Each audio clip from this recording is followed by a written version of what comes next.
Okay, the next topic which we are going to cover is the Veera Shiv tradition in Karnataka. पहले हमने तमिलनाडु पढ़ा, उसके बाद हम जो अभी पढ़ रहे थे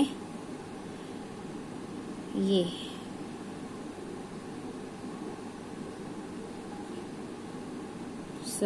मेजर थीम्स तमिलनाडु में क्या थी, तमिल राइम्स चल रही थी, फिर चोला रूलर्स आ गए थे और उसके बाद आपका जो हमको सेक्शन पढ़ना है अपना दैट इज कर्नाटका। तो कर्नाटका में क्या सीन चल रहा था, वहाँ वीर शिव ट्रेडिशन चल रहा था। व्हाट इज वीर शिव? वीर शिव मतलब जो कि आपके वीर हैं, शिव एक हीरो हैं, उनका ट्रेडिशन चल रहा था। मतलब Shiv was the major deity over there in Karnataka. तो 12th सेंचुरी की अगर हम बात करें तो कर्नाटका में तो जो ब्राह्मण थे उनका एक का नाम था बसावना, जो कि मिनिस्टर थे कोर्ट में, कलाचुरी रूलर चल रहा था। तो उस समय 12th सेंचुरी में कर्नाटका में कलाचुरी रूलर का रूल था, जहां पे एक मिनिस्टर थे, वो एक ब्राह्मण थे, उनका नाम था बसावना। और उन्होंने इस मूवमेंट की एक तरीके से शुरुआत कर लीजिए तो जो उनके फॉलोअर्स रहे उनको कहा गया वीर शिवाज, यानी कि शिव एक हीरो, शिव के हीरो जो हैं। या फिर उनको दूसरा नाम दिया गया था लिंग्यात्स, यानी जो लिंग को पहन रहे हैं, वेयरर्स ऑफ लिंग। तो लिंग्यात्स जो कम्युनिटी बनी थी वो अभी भी उसमें देखी जा सकती है वहाँ पे कर्नाटका के कुछ रीजन्स में। तो ये क्या करते थे बेसिकली, ये शिव की पूजा करते थे और शिव के भी लिंग रूप की पूजा करते थे, मतलब शिवलिंग की पूजा करते थे। और जो मेन होते थे इसमें से जो पुरुष लोग होते थे वो स्मॉल जो लिंग होता था सिल्वर केस में बंद करके लूप लगा के और फिर अपने लेफ्ट शोल्डर पे पहना करते थे। तो एक शिवलिंग का लॉकेट जैसा उसमें सिल्वर केस में रखते थे और फिर उसको लेफ्ट शोल्डर पे पहनते थे। तो इनको लिंग्यात्स इसीलिए कहा जाता था। और इसमें जो थे जो बहुत ज़्यादा रेवर्ड थे, मतलब बहुत ज़्यादा डीपली इनटू दिस डिवोशन थे, उनको उसमें आते थे जंगमा वो लोग होते थे जो कि वैंडरिंग मॉन्क्स होते थे, ऐसे साधु जो एक जगह से दूसरी जगह घूमते रहते हैं, उनको जंगमा कहते हैं। तो लिंग्यात्स ये मानते थे कि मरने के बाद जो डिवोटी है वो शिव में लीन हो जाता है, शिव के साथ मिल जाता है, यूनाइट कर जाता है और वो वापस इस दुनिया में नहीं आता। इसीलिए उन्होंने जो प्रैक्टिस शुरू की वो क्रिमिनेशन को मना कर दिया कि हमारी बॉडी को जलाना मत। उसकी जगह उन्होंने अपनी बॉडी को बरी करवाना शुरू कर दिया। तो धर्मशास्त्र के अकॉर्डिंग था कि जो आपका शव है उसको जला देना चाहिए, बॉडी को जला देना चाहिए, क्रिमिनेशन कर देना चाहिए। लेकिन इन लिंग्यात्स का ये मानना था कि हम वापस इस दुनिया में लौट कर नहीं आएंगे, तो हमारी बॉडी को जलाओ मत, आप हमारी बॉडी को गाड़ दो जमीन में। तो लिंग्यात्स ने एक्चुअली में चैलेंज किया ये जो चल रहा था पूरा एक तरीके का पॉल्यूशन कह लो जो चल रहा था, जो ब्राह्मणों ने पॉल्यूशन फैला रखा था कास्ट के बेसिस पे, कुछ पर्टिकुलर ग्रुप्स के बेसिस पे, उसको इन्होंने चैलेंज किया कि this is not right, this should not be done. और उन्होंने क्वेश्चन किया थ्योरी ऑफ रीबर्थ। आप कैसे कह सकते हैं कि अगला जन्म होगा और अगले जन्म को सुधारने के लिए आपको इस जन्म में काम करना है। तो इस थॉट प्रोसेस की वजह से इनके कई सारे फॉलोअर्स बन गए और स्पेशली वो लोग जो एकदम मार्जिनलाइज्ड थे, एकदम मार्जिन पे खड़े हुए थे ब्राह्मणिकल सोशल ऑर्डर के, तो उन्होंने ये चीज़ फॉलो की और इनके बिलीवर्स बन गए। और इन्होंने कुछ प्रैक्टिसेस को भी डिसअप्रूव कर दिया कि नहीं, हम नहीं मानते। धर्मशास्त्र के अकॉर्डिंग कुछ प्रैक्टिसेस थी जिनको इन्होंने मना कर दिया कि वी विल नॉट फॉलो, जैसे कि पोस्ट प्यूबर्टी मैरिज, मतलब कम उम्र में शादी कर देना, इन्होंने डिनाई कर दिया कि नहीं, प्यूबर्टी के बाद ही शादी होनी चाहिए। रीमैरिज ऑफ विडोज, तो रीमैरिज ऑफ विडोज धर्मशास्त्र के अकॉर्डिंग इज नॉट राइट, लेकिन इन्होंने कहा नहीं ये होना चाहिए। उन्होंने उसके अगेंस्ट काम किया कि नहीं ये गलत है, पोस्ट प्यूबर्टी शादी होनी चाहिए और रीमैरिजेस होनी चाहिए विडोज की। और हमारा जो अंडरस्टैंडिंग है वीर शिवा के बारे में, उनके ट्रेडिशन के बारे में, वो कहाँ से हमको मिला है? वचन से। वचनाज कहा जाता है, मतलब लिटरली सेइंग, कि उनके ऐसे वचन थे। तो ये वचनाज बनाए गए हैं कन्नड़ भाषा में वुमेन के थ्रू और मेन के थ्रू, जिन्होंने मूवमेंट को, इनके लिंग्यात्स के मूवमेंट को जो आदमी औरतों ने ज्वाइन किया था, उन्होंने उनके वचन को कंबाइन कर दिया है, कंपाइल कर दिया है, और उसी के माध्यम से हमको पता चला कि ये वीर शिवास क्या थे और कैसे बिलीव करते थे। अब जैसे बसवना ने, जो कि इसके मतलब ओनर कह लीजिए, लीड कह लीजिए, तो जो बसवना थे उन्होंने क्या बोला है, क्या रिचुअल्स थे वो जो फॉलो करते थे। तो उनका कहना था कि अगर सांप कार्व्ड किया हुआ है किसी वॉल पर, तो आप उसको दूध पिलाते हैं, स्टैचू बना हुआ है, जहाँ कहीं पिक्चर बना हुआ है सांप का, तो आप उसको दूध भर भर के पिलाते हैं। लेकिन अगर कहीं आप सच में सांप आ जाता है तो आप कहते हैं मारो मारो मारो। अगर आपके पास कोई उस भगवान का बंदा आता है जो खा सकता है, आप उससे कहते हैं कि तुम चले जाओ, तुम चले जाओ। और अगर जो स्टैचू है, जो इमेज है भगवान की, वो पत्थर की इमेज है, उसको आप तरह तरह की डिशेस ऑफर करते हैं, भोग लगाते हैं। So this is not right. ये था कि ये बसावना ने बोला था, जो कि कर्नाटका की कोर्ट में कलाचुरी रूलर के टाइम पर थे, एक मिनिस्टर। तो उन्होंने ये चीज शुरू की थी। ऐसे उनके डायलॉग्स रहा करते थे जो वो बोलते थे। अब न्यू रिलीजियस डेवलपमेंट की अगर हम बात करते हैं कि कैसे नए रिलीजन्स डेवलप हुए, तो दो मेजर डेवलपमेंट्स थे इसमें। एक तरफ तो जो तमिल भक्त थे, तमिल भक्त जो अलावर्स और नयनार्स थे, तो उसमें तमिल भक्त में जो स्पेशली वैष्णवाज अलावर्स वाले थे, वो सांस्कृतिक ट्रेडिशंस के साथ मिल गए और मिलकर उन्होंने एक नया ट्रेडिशन कंपोज किया, जिसको पुराण कहा जाता है, जो कि भगवत पुराण के नाम से फेमस है, भागवत पुराण। और दूसरा था कि एक तरीके का ट्रेडिशन शुरू हुआ भक्ति का महाराष्ट्र में 13th सेंचुरी में। So over this time period दो तरीके के ट्रेडिशंस हो गए। जो वैष्णवास थे वो संस्कृत ट्रेडिशन के साथ मिलकर भागवत पुराण बनाया उन्होंने, और दूसरे साइड पर 13th सेंचुरी में, 12th सेंचुरी का भी हमने कर्नाटका का पढ़ा, तो 13th सेंचुरी में महाराष्ट्र में भक्ति का ट्रेडिशन शुरू हो गया था। अब हम नेक्स्ट टॉपिक पे आते हैं, which is on page number 148, that is religious ferment in north India. तो इसी टाइम पीरियड में नॉर्थ इंडिया में जो डीटीज थे वो कौन थे? विष्णु और शिव, उनकी मंदिरों में पूजा हो रही थी, तरह तरह के मंदिर उनके लिए बनाए जा रहे थे, रूलर्स ऐसे मंदिर बनवा रहे थे, उनको सपोर्ट कर रहे थे ब्राह्मणिकल ट्रेडिशंस को।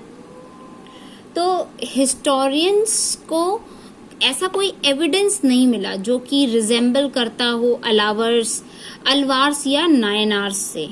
14th सेंचुरी तक उनको ऐसा कोई रिजेंबलेंस नहीं मिला था कि अलवार्स या नायनार्स से मिलता जुलता कुछ यहाँ पर पाया जाता हो नॉर्थ इंडिया के साइड में।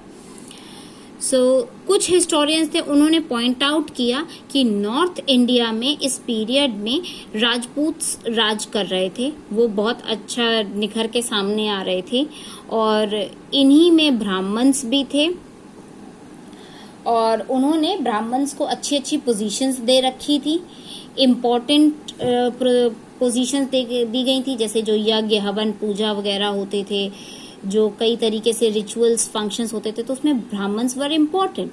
तो ब्राह्मण्स एक अच्छी खासी डेजिग्नेशन पे थे, उनकी इम्पोर्टेंस थी, और ऐसा कोई नहीं था जो उनकी पोजीशंस को चैलेंज कर सके डायरेक्टली। और एट द सेम टाइम क्या था, जो दूसरे रिलीजियस लीडर्स थे जो कि ब्राह्मणिकल जो फ्रेमवर्क था उससे अग्री नहीं करते थे, ये जो ऑर्थोडॉक्स नेचर था ब्राह्मणिकल फ्रेमवर्क का, उसको अग्री नहीं करते थे, उनको कहीं ना कहीं थोड़ी थोड़ी जगह मिल रही थी। इनमें आते थे नाथ, जोगी, सिद्ध पुरुष, ऐसे लोग आते थे जो कि ब्राह्मण्स के फ्रेमवर्क को अग्री नहीं करते थे।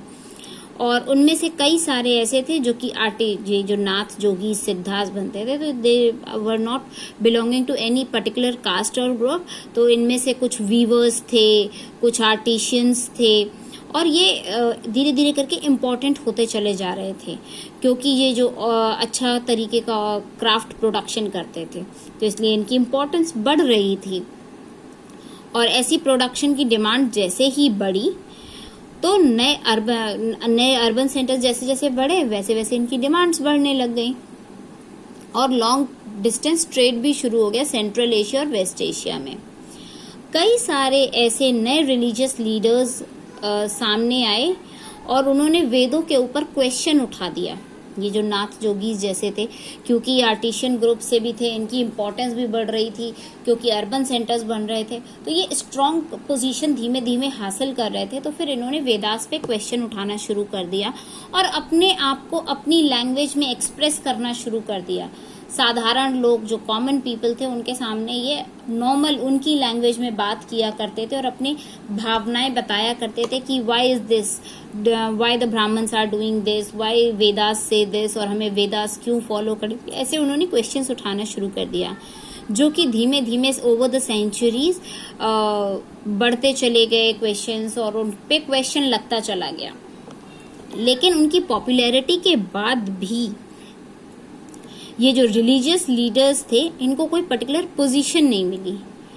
रूलिंग एलाइट्स जो थे, जो कि रूल कर रहे थे, जिनका एक डेजिग्नेशन था, वैसा डेजिग्नेशन इनको नहीं मिल पाया, उनकी पोजीशन नहीं मिल पाई। पॉपुलर हो गए लेकिन पोजीशन नहीं मिली। एक नया एलिमेंट इस सिचुएशन में ऐड हुआ, जो कि क्योंकि सब कॉन्टिनेंट था पूरा, तो सब कॉन्टिनेंट की कोई ऐसा बाउंड्रीज नहीं थी, तो फिर तुर्क ने एंट्री कर दी यहाँ पे। और जैसे ही तुर्क्स आए, तो उन्होंने पूरा का पूरा दिल्ली सल्तनत बना दिया इन 13th सेंचुरी। और इसकी वजह से क्या हुआ, जो कई सारे राजपूत स्टेट्स थे, उनकी पावर कम हो गई।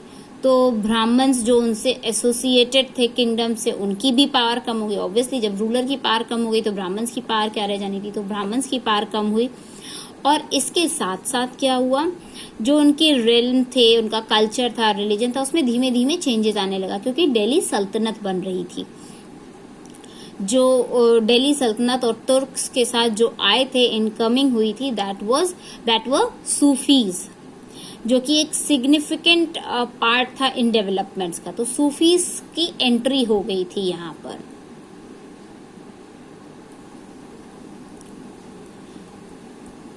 अब हम देखेंगे नया section, that is new strands in the fabric Islamic traditions. तो अब जैसा हमने देखा कि 13th सेंचुरी में वो लोग आ गए और सूफीज की एंट्री भी होने लग गई। तो जैसे ही जो रीजन था, उसके सब कॉन्टिनेंट्स थे, वो अलग आइसोलेटेड नहीं रह थे एक दूसरे से, कि ये इसका रीजन, ये उसका रीजन। तो कांटेक्ट नहीं था लैंड्स के बीच में, सीज और माउंटेन्स थे बस, और मिलेनियम से वो वैसे के वैसे ही थे। तो अरब मर्चेंट्स जो थे, वो फ्रीक्वेंटेड पोर्ट्स पे आ जाते थे वेस्टर्न कोस्ट के, और वहां सेटल होने लग गए फर्स्ट मिलेनियम में। सेंट्रल एशिया के जो लोग थे, वो नॉर्थ वेस्ट के पार्ट में सेटल होने लग गए उसी पीरियड में। और 7th सेंचुरी ऑनवर्ड्स जो इस्लाम रीजन है, वो एंटर कर गया, और ये रीजन जो थे, वो पार्ट बन के रह गए अब इस्लामिक वर्ल्ड के, क्योंकि कोई बाउंड्रीज नहीं थी। जिसको जहां सेटल हुआ मिला, वो वहां सेटल हो गया। तो अरब मर्चेंट्स कहाँ जाके सेटल हो गए, वेस्टर्न कोस्ट की तरफ। सेंट्रल एशियन लोग जो थे, वो नॉर्थ वेस्टर्न पार्ट्स में सेटल हो गए। अब faiths of rulers and subjects, तो रूलर्स जो थे या उनके जो सब्जेक्ट्स थे, उनके फॉलोअर्स थे, वो कैसा फेथ रखते थे। So one axis of understanding the significance of these connections that is frequently adopted is to focus on the religions of ruling elites. This is the main thing. जैसा ruler होगा वैसी ही उसकी प्रजा होगी, और वो चाहेगा कि उसकी प्रजा वैसी ही हो। तो 711 में जब अरब जनरल मोहम्मद कासिम ने सिंध पर हमला किया, जो कि खलीफ का डोमेन था, खलीफ्स वहां पे रूल किया करते थे, तो वहां पे जब उसने कॉन्कर किया, तो फिर वही रीजन चलना था जैसे रूलर्स थे। तो 13th सेंचुरी में जो तुर्क्स थे और अफगान्स थे उन्होंने पूरी दिल्ली सल्तनत बना ली, जिसके बाद सल्तनत आ गई डेक्कन में, पूरा जो सदर्न डेक्कन प्लेट्यू था उस साइड पे डेक्कन में सल्तनत आ गई, और दूसरे पार्ट्स जो थे सब कॉन्टिनेंट्स के वहाँ पे सल्तनत स्प्रेड होने लग गई, और इस्लाम को एक्नॉलेज किया जाने लगा एज अ मेजर रिलीजन, क्योंकि जगह जगह पे जो रूलर्स थे वो इस्लाम रिलीजन को फॉलो करते थे, और ये कंटिन्यू होता रहा और पूरा का पूरा मुगल एम्पायर बन गया 16th सेंचुरी में। और कई सारे जो रीजनल स्टेट्स थे उनमें भी मुगल एम्पायर सेटल हो गया, पूरा का पूरा मुगल एम्पायर स्टेब्लिश हो गया टिल द 18th सेंचुरी। अब हम थ्योरेटिकली अगर बात करते हैं तो जो मुस्लिम रूलर्स थे उनको जो गाइड करते थे वो था, उनको मुस्लिम रूलर्स को गाइड करने का काम कौन करते थे? उल्मा। उल्मा का माना जाता था, उल्मा उनको गाइड करते थे और वो इंश्योर करते थे कि ये जो शारिया है, ये जो शारिया होता है, ये रूलर्स शारिया के अकॉर्डिंग रूल करें। अब व्हाट इज शारिया? शारिया एक लॉ गवर्निंग मुस्लिम कम्युनिटी है, ठीक है, एक मुस्लिम कम्युनिटी है जो कि लॉज बनाती है, उसको शारिया कहते हैं। ये कुरान के अकॉर्डिंग चलती है और हदीस के अकॉर्डिंग चलती है, जो कि प्रॉफिट थे उनके प्रॉफिट के ट्रेडिशंस को फॉलो करती है। तो प्रॉफिट की जो चीजें थी वो इन्होंने कुरान में लिख ली थी, उनके हदीस में लिख दी थी, तो उनके अकॉर्डिंग लॉज फिर बनाई गई। तो प्रॉफिट के वर्क्स और डीड्स इसमें फॉलो किए जाते हैं, और इसमें एक्सप्लेनेशन है इस्लामिक रूल का।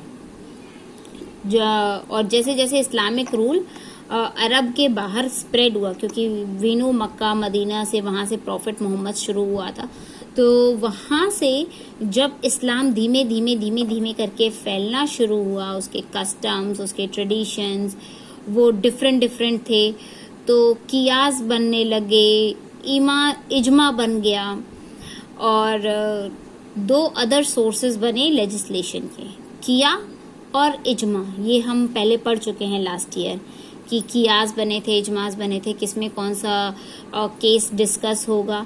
तो फिर ओवरऑल बन के क्या निकला कि प्रॉफिट के किए गए काम को शरिया में रखा गया, उनकी डीड्स जो थी उनको कुरान में इनकॉर्पोरेट करके शरिया बनाया गया, किस तरीके से रूल्स होने चाहिए, कियास और इजमास, तो ये पूरा का पूरा मिला के शरिया बनता था।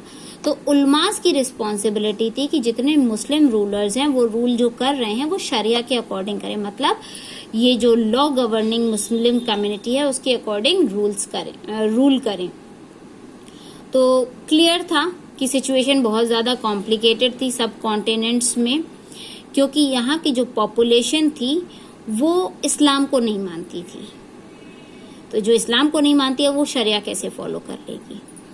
सो इस कॉन्टेक्स्ट में जो कैटेगरी आती है वो आती है जिमी। इसका मीनिंग होता है, ये जो कैटेगरी आती है इसका नाम है Jimmy. You can find the word over here. इसका मीनिंग होता है प्रोटेक्टेड। अब तो ये जो कैटेगरी आ जाती थी वो होती थी जिमी। अब जिमी में क्या था, ये उन लोगों के लिए बनाई गई थी जो कि स्क्रिप्चर्स को रिवील करते थे, जैसे कि ज्यूज, क्रिश्चियंस, और जो मुस्लिम के रूलरशिप के अंदर रहते थे, प्रोटेक्टेड रहते थे, अपना रिलीजन फॉलो करते थे, लेकिन चलता राज मुस्लिम का ही था। तो ये टैक्स पे किया करते थे, जो हम टैक्स पढ़ा था लास्ट ईयर, तो वो टैक्स जिजिया। तो ये जिजिया का टैक्स, जिजिया नाम का जो टैक्स होता था वो पे करते थे और अपने आप को प्रोटेक्टेड रखते थे मुस्लिम्स से। तो मुस्लिम्स का था कि ठीक है, तुम अगर हमारा इस्लाम नहीं कबूल कर रहे हो तो तुम हमको टैक्स पे करो एंड फॉलो योर रिलीजन। तो दे used to pay jizya to protect themselves. So India में जो स्टेटस था, ये जो स्टेटस था वो हिंदूज पे भी लागू था कि नॉट ओनली क्रिश्चियंस या ज्यूज, हिंदूज भी अगर चाहते थे अपना रिलीजन फॉलो करना तो दे हैव टू पे टैक्स। तो आप चैप्टर 9 में इसको पढ़ेंगे कि जैसे मुगल्स आए तो अपने आप को रिस्पेक्ट दिलवाने के लिए कि हम एम्परर्स हैं, आपको हमको फॉलो करना पड़ेगा, और मुस्लिम्स नहीं सारे पीपल्स से रिस्पेक्ट दिलवाने के लिए उन्होंने क्या क्या किया ये हम चैप्टर 9 में डिस्क्रिप्शन में पढ़ेंगे आगे। तो इनका था जो राजा लोग थे और फ्लेक्सिबल रहते थे पॉलिसीज को लेके, लिटिल बिट टैक्स लिया करते थे। जैसे कि कई रूलर्स के बारे में ये है कि उन्होंने लैंड एंडोमेंट्स किए थे, टैक्स एग्जम्पशंस कर दिए थे हिंदूज के लिए, जैन के लिए, जोरोस्ट्रियन, क्रिश्चियन, ज्यूइश के लिए, कि वो अपने रिलीजियस इंस्टीट्यूशंस को चला सकें, अपनी रिस्पेक्ट, अपना डिवोशन दिखा सकें नॉन मुस्लिम रिलीजियस लीडर्स के अंडर में, towards non Muslim religious leaders. तो मतलब अपने अपने भगवान को आप पूजा कर सकते हैं, ऐसा उनको फ्रीडम दिया गया था। But in reality this was not there, it's in books only. ये ग्रांट्स कई जगह हम देख सकते हैं कि कई मुगल रूलर्स ने ऐसा किया है, जैसे अकबर और औरंगजेब ने भी किया है। तो अ चर्च इन खम्बट, तो ये एक फरमान है अकबर ने 1598 में निकाला था कि पादरीज जो थे वो अपने लिए एक चर्च बनाना चाह रहे थे खम्बट में। तो अकबर ने परमिशन दे दी कि थी हाँ ठीक है आप अपना चर्च बना लीजिए, और वहाँ की जो अथॉरिटीज़ थी वहाँ उनको भी मना कर दिया था कि इनको अपना चर्च बनाने दो, कोई इनको डिस्टर्ब नहीं करेगा, and let them worship their own deity, जिसको भी ये चाहते हैं। इसी तरीके से है रेवरेंस फॉर द जोगीज।